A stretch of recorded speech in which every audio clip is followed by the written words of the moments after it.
Hey, it's Mark Weiss. I hope you are having a great day. I'm on my way into the office for round 2 of the day's work. I'm going to talk with you today about the new normal, how so many people think that we are there. We are at the new normal. You know, your little mask in the market, the line to get into, I don't know, Costco, if that's the case where you live. The fact that only the patient can come into the surgery center, no family members allowed. I'm here to say that we're not even close to being at the new normal. That I fully expect that there will be continuing waves of COVID, continuing waves of COVID shutdown, and continuing waves of other shutdowns. What do you mean? Look at how governors have become emboldened in terms of shutting down major portions of the economy. Take, for example, the dictator, the governor of New York. Take, for example, the governor of New Mexico, who just last week, and I'm recording this on December 15, 2020, how the governor of New Mexico has just issued another shutdown of all elective surgeries. I believe strongly that what we're going to see in the future is management by politicians who believe that business can be turned off and instantly restarted like a light switch. It just ain't so. Anybody who's been in business knows that. So that being the case, what do medical group leaders, what do facility leaders, if you're an owner of a surgery center, pay particular attention, what do you have to do? You have to plan both with your non-physician staff, your non-professional staff, and your professional staff for what you're going to do in terms of creating a flexible staffing program. You're going to have to seriously address the issue of how you're going to lay off, who gets laid off.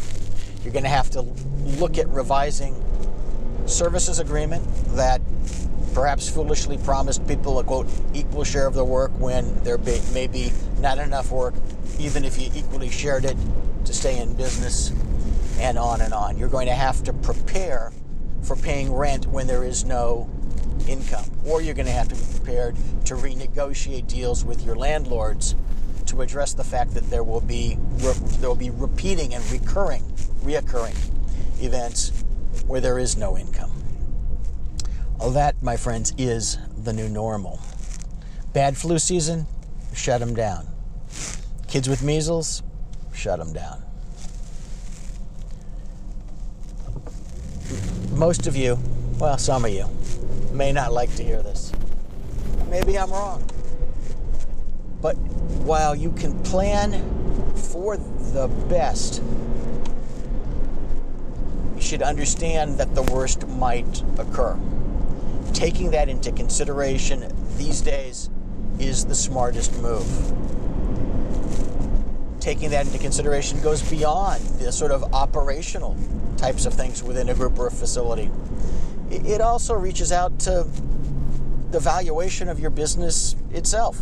For example, right now, surgery centers, for any buyer who isn't, a 20-something who's never gone through a truly bad economic time, or someone who's truly spending someone else's money and has no accountability, the value of facilities has dropped 25 to 50%, if not more, unless you are strategically postured in a way that makes you a unicorn. And frankly, there aren't that many unicorns. To be misled about facility valuation based on Tenet's recent purchase of 45 or so facilities from Surg Center Development is simply fooling yourself. You need to adjust expectations among owners concerning distributions, concerning valuations, concerning getting out, at least as to a majority interest now that the timing is good. I believe that values will continue to fall. The same thing runs for professional groups. No one is going to look at your last 3 years of EBITDA no one is going to look at your last year. They're going to look at April of this year forward, and they're going to believe that that is going to recur year after year into the future. So again, take the worst possible case into consideration. Sure, hope that everything is going to work out fine, but do your structuring, do the psychological work with your partners, with your employees, with your staff, so that they're prepared if it doesn't turn out all rainbows, unicorns, and rosy, just like the Santa Claus sitting on an elephant that I passed a few minutes back.